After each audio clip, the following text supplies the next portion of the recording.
This fictional story imagines that, far from Hollywood's spotlight, Sandra Bullock and Keanu Reeves once shared a private, wedding-style vow that only they knew about. Years later, a casual interview confession exposes that secret moment, leaving fans stunned. Suddenly, everyone wonders if their favorite on-screen couple has been hiding a real-life promise all along. Sometimes the most important promises are the ones nobody was ever meant to hear. This story begins on a night when Sandra Bullock and Keanu Reeves were just trying to escape a crowd, and instead walked straight into a wedding that wasn't theirs. The streets of the Amalfi Coast glowed with warm, golden light as they slipped out the back door of a crowded film festival party. Sandra kicked off her heels the second the door shut behind them, holding them in one hand while the echo of cameras and shouting faded into the distance. Keanu followed, jacket slung over his shoulder, that quiet smile on his face that always made it seem like he'd rather be anywhere but in the spotlight. They walked fast through the narrow stone alley, breathing in sea air and freedom, laughing at the absurdity of having to run at their age from people who only wanted pictures. To them, it was supposed to be just another quick escape, a small rebellious moment after a long day of smiling for everyone else. As they turned a sharp corner, a burst of music crashed into them, violins, laughter, and the steady rhythm of clapping hands. The alley opened suddenly onto a small terrace lit with strings of white lights, overlooking the dark, endless sea. Dozens of candles flickered on long wooden tables, and villagers in simple but elegant clothes turned their heads toward the unexpected guests.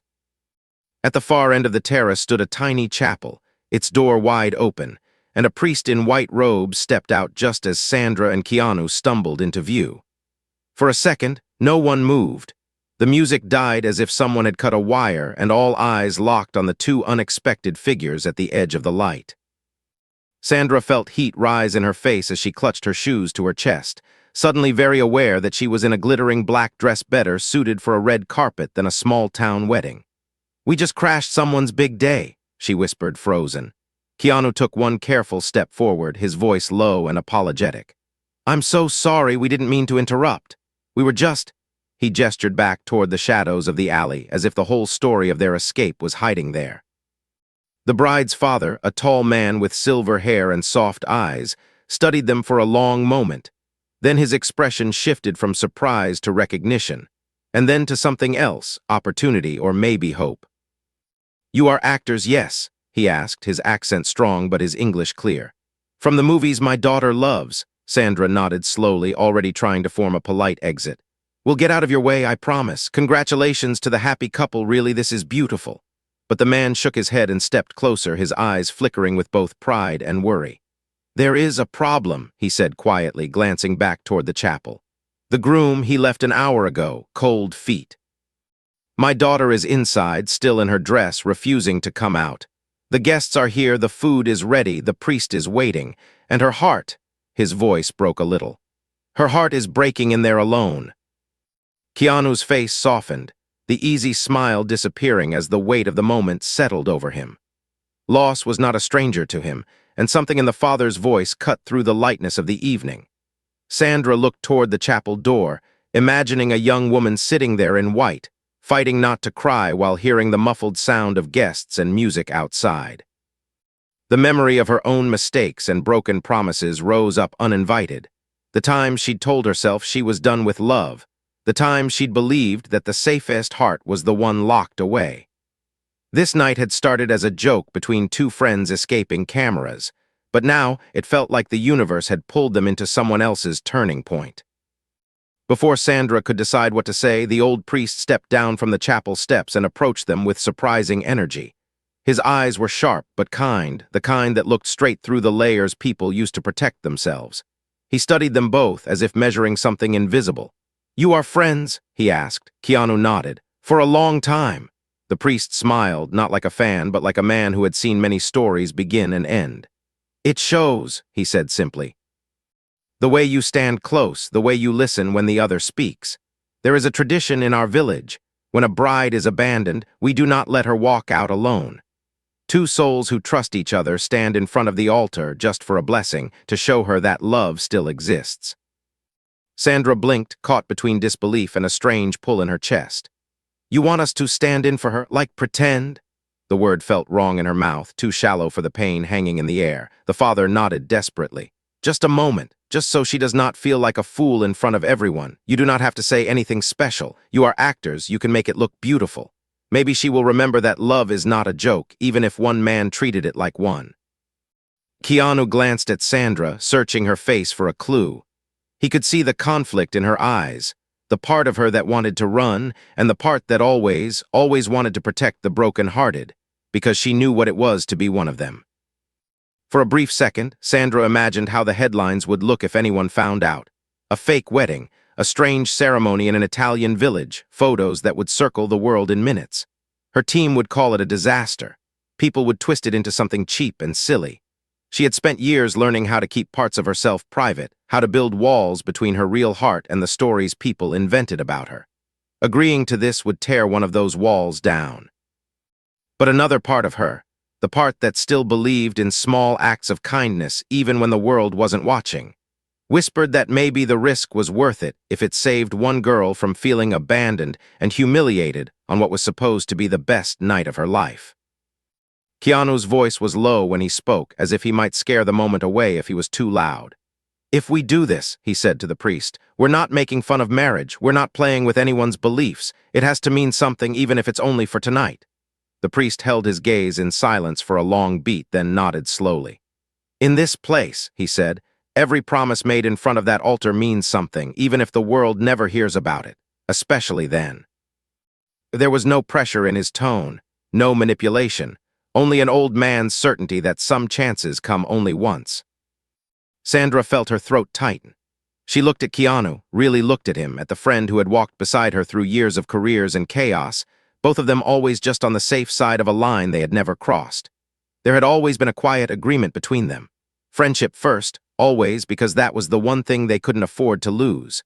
Stepping in front of that altar together, even as a kindness for a stranger, would blur that line in ways she wasn't sure she could control. But walking away now, knowing a young woman would step out alone into a crowd full of whispers and pity, felt like an act of cruelty she couldn't live with. A small hand tugged at Sandra's dress.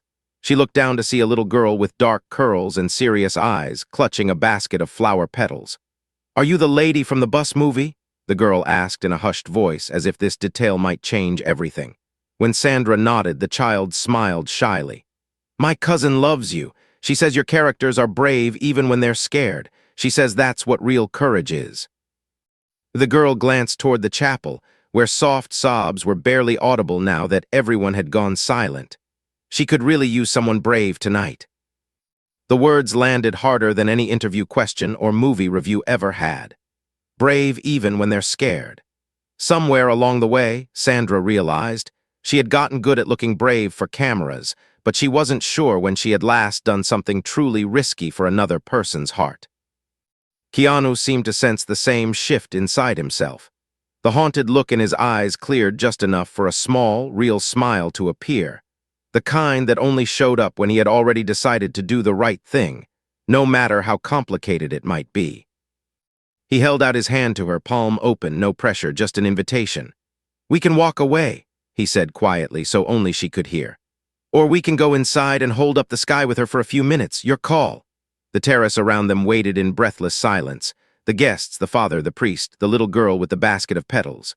Somewhere offshore, a wave crashed against the rocks, a soft, distant roar that sounded almost like time running out. Sandra looked at his hand, then at the glowing doorway of the chapel where a life had just fallen apart.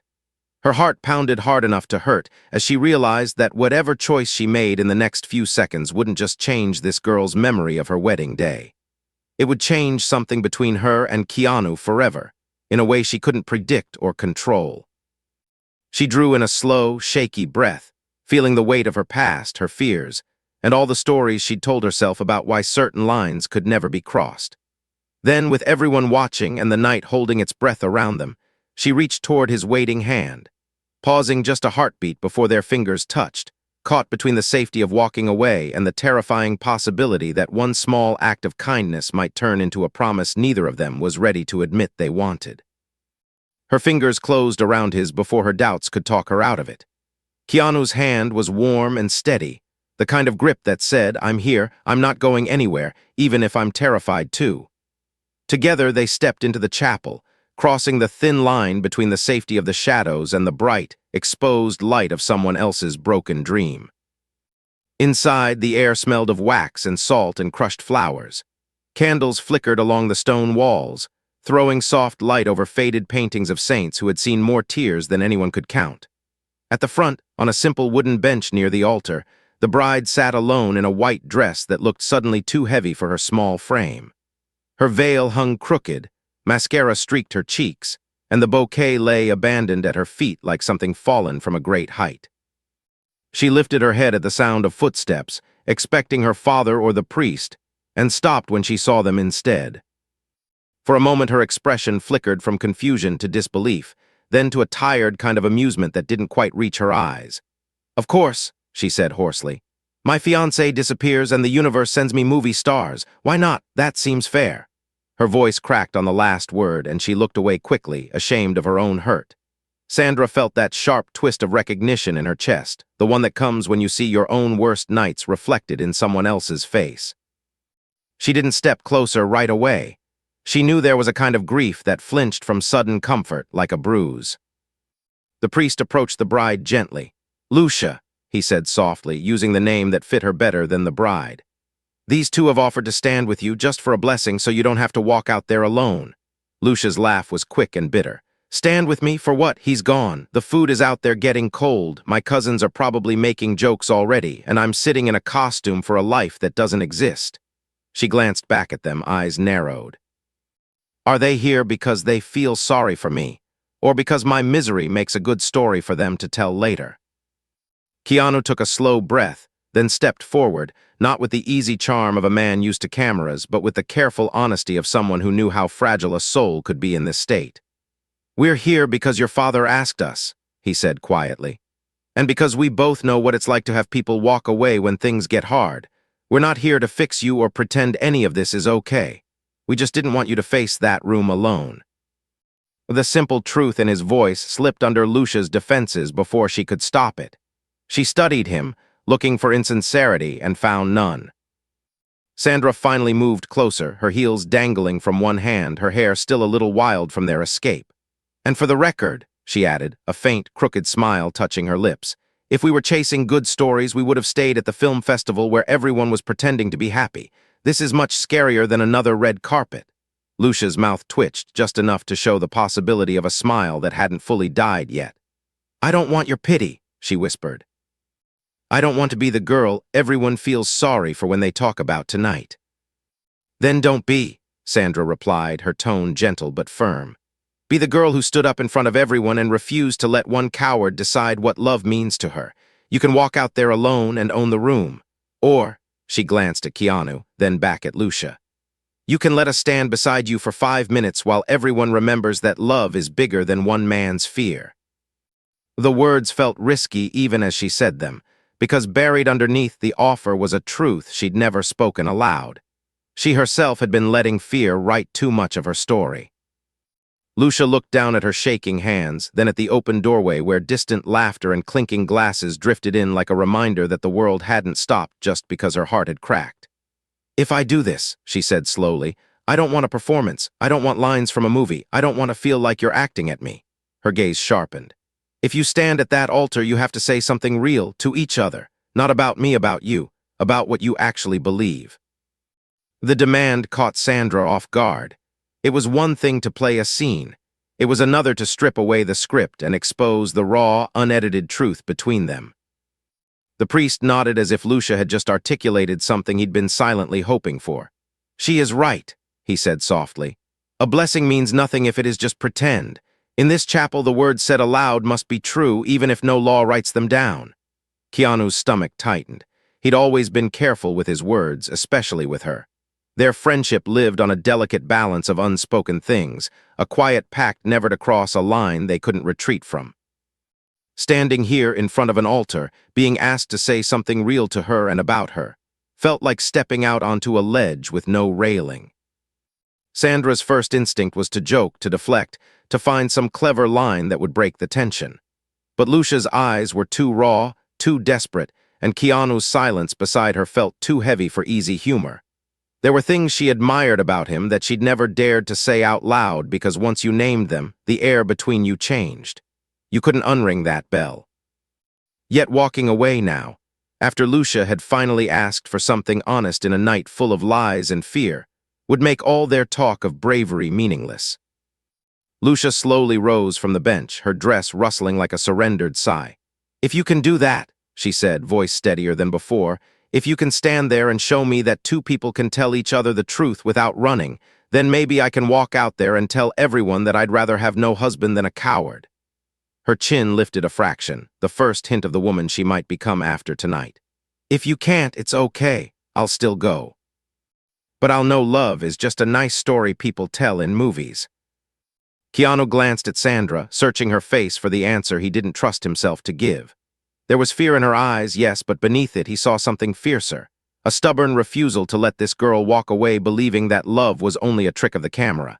He felt his own fears clash with the quiet courage he'd always tried to live by, the belief that the best things in life were the ones you did for other people, even when they scared you. Especially then. "Okay," he said finally, his voice rough. "We'll be real, no acting." The priest gestured them toward the altar, his eyes shining with a mixture of sadness and hope. "Then let us begin," he murmured. Sandra and Keanu walked forward side by side, every step feeling heavier, like the stone floor itself was remembering the vows and tears it had already absorbed. Lucia stayed a few feet behind them, her hands clasped around the bouquet she had picked up again. She watched them with a hunger that made Sandra's skin prickle, the hunger of someone desperate to believe that trust was still possible. They reached the front and turned to face each other under the soft glow of candlelight.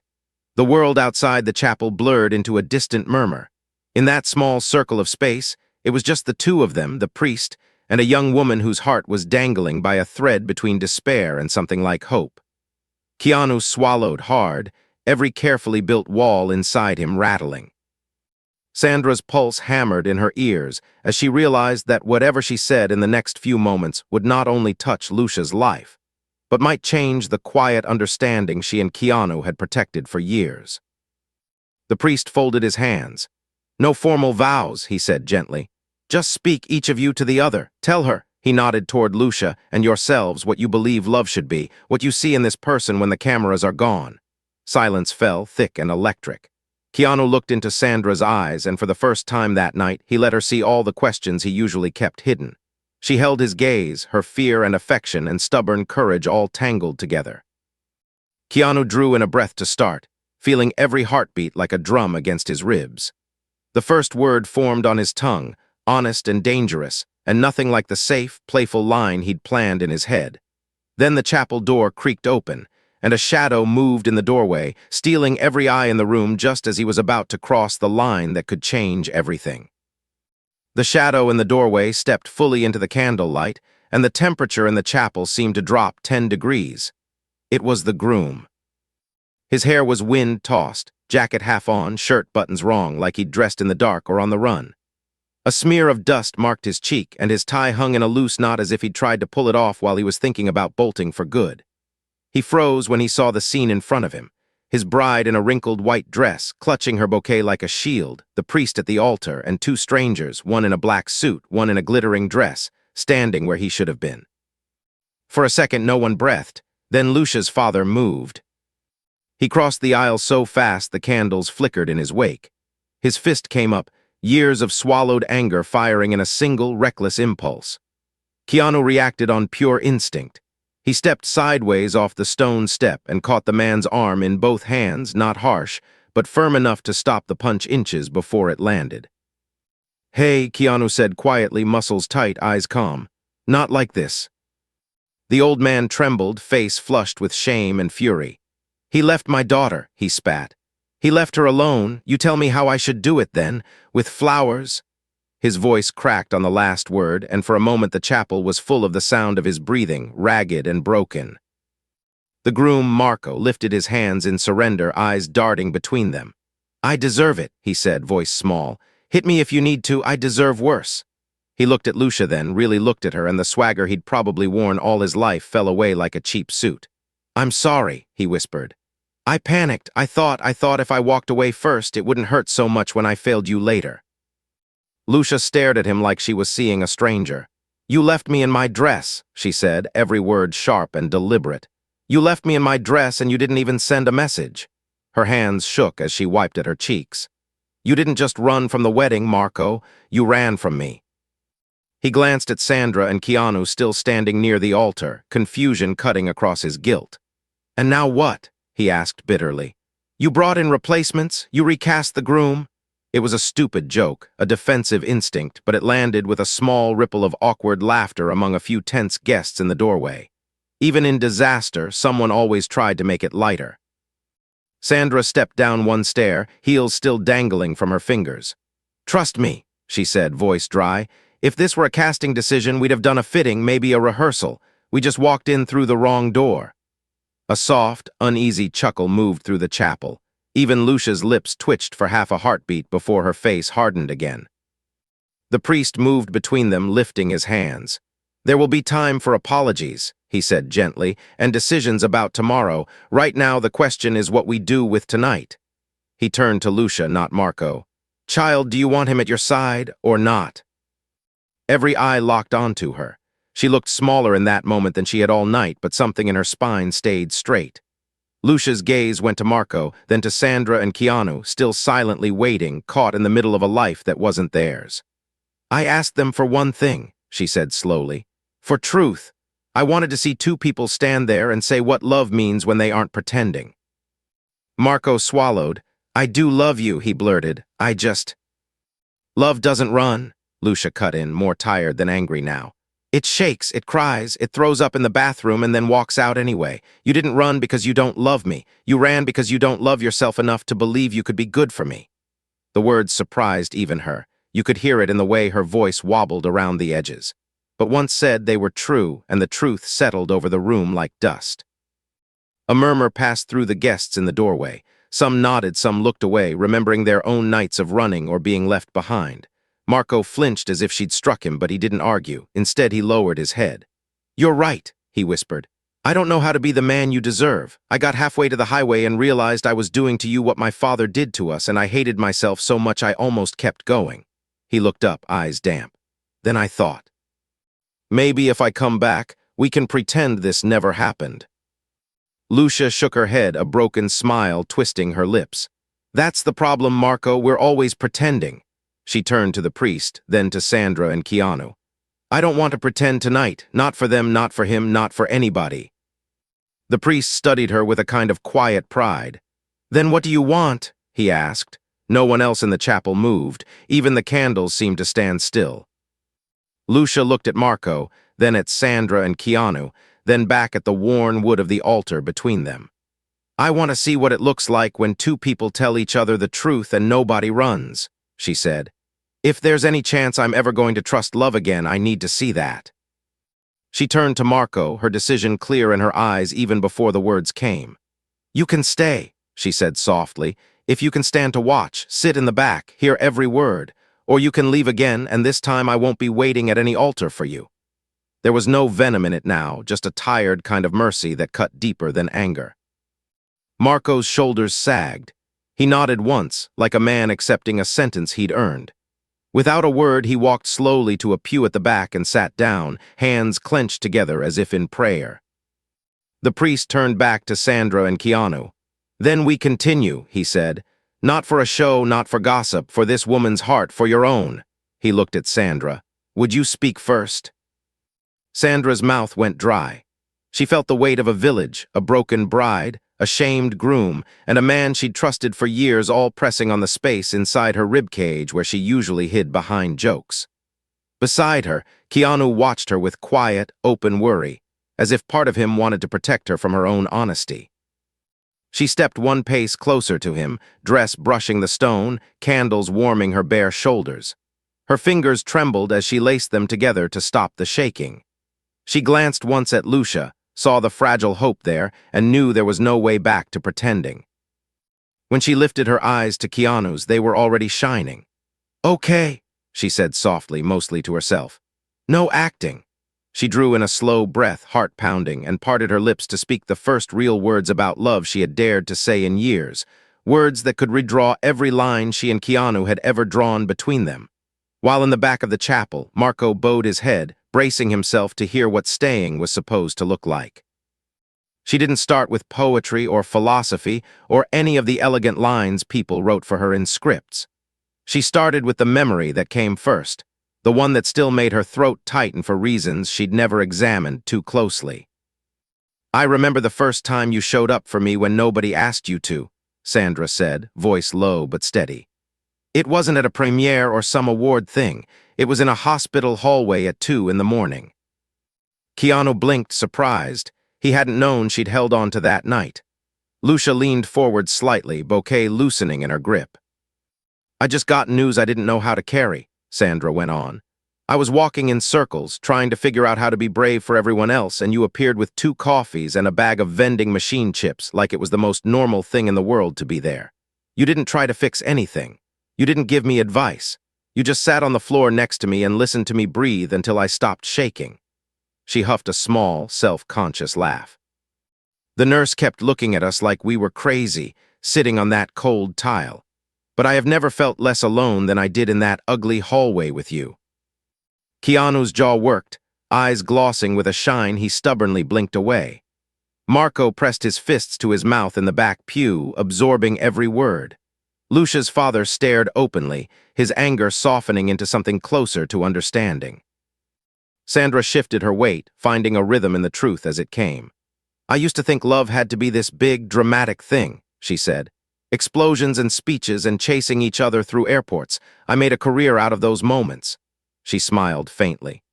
But then I met someone who showed me that real love is much quieter most of the time. It's the person who remembers how you like your coffee, who texts you after a bad interview just to ask if you got home okay.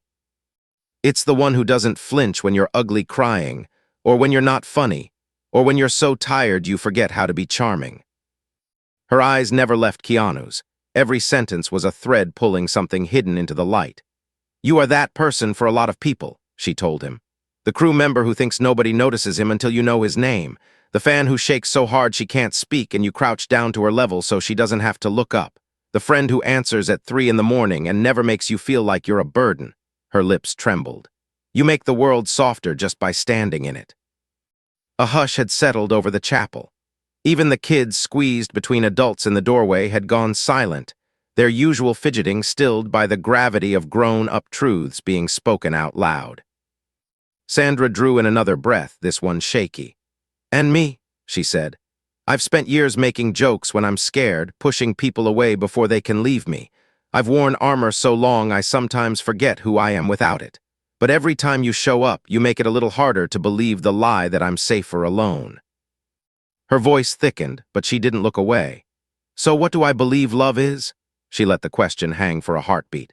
I think love is the courage to stay curious about another person when it would be easier to protect yourself. It's choosing to stand beside someone on their worst day without knowing if they'll still be there on yours. It's telling the truth even when it might change everything. She swallowed, feeling every pair of eyes in the room but talking now only to him. If I ever make a real promise in a place like this, she whispered, I want it to be to someone who shows up the way you do, someone who doesn't run, someone who believes that kindness is not weakness and that loyalty is not a joke. Her hand lifted almost of its own accord, fingers brushing his wrist, light as a question. Someone like you. The words settled in the air like a vow, even though no one had called it one. Lucia's breath hitched. Marco looked away, shame and recognition warring on his face. He never stood on an altar like this, but he knew he'd been given a front-row seat to the standard he had failed to meet. The priest's eyes shone, his lined face soft. Thank you, he murmured. That is love spoken plainly. He turned to Keanu. Now you, my son, no performances, only what is in here. He touched his chest over his heart. Keanu felt exposed in a way cameras had never managed to make him feel. It was one thing to be praised. It was another to stand in front of a woman you admired, maybe more than you'd let yourself admit, and hear her say the kind of things people usually only say in private, if at all. He'd spent years hiding behind quietness, letting rumors swirl past without bothering to correct them, building a small, careful life after loss tore the first one apart. And now, in a tiny chapel on the edge of the sea, he was being asked to peel back that carefulness in front of strangers and her. He took a slow breath, the way he did before a dangerous stunt, feeling the ground beneath his feet, the solid reality of the stone. "I'm not good with speeches," he said softly. "Never have been. Most of my life, when things got too loud, I stayed quiet and hoped the noise would pass." He glanced briefly at Marco in the back.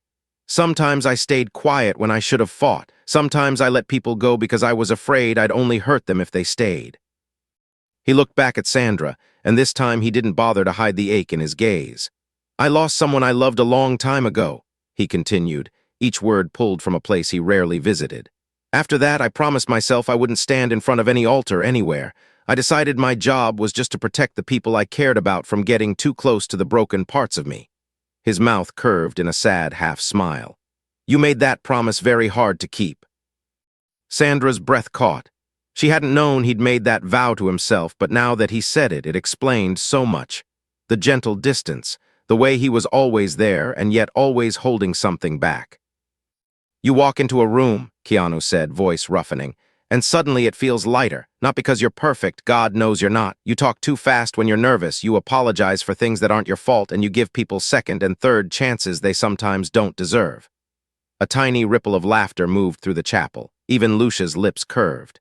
"But you see people, really see them, and you let them be human around you. You let me be human around you." His hands flexed at his sides as if fighting the urge to reach for her. "I've watched you get knocked down by life and stand back up so many times that I lost count," he went on. "Not with some dramatic movie speech, but with little things. Making breakfast for your kids when you barely slept. Showing up on set with a smile when your heart was somewhere else. Choosing to trust again when it would have been easier to close every door." He paused, throat tight, eyes locked on hers. "You call yourself afraid, but you're one of the bravest people I know." Lucia blinked hard, her vision blurring.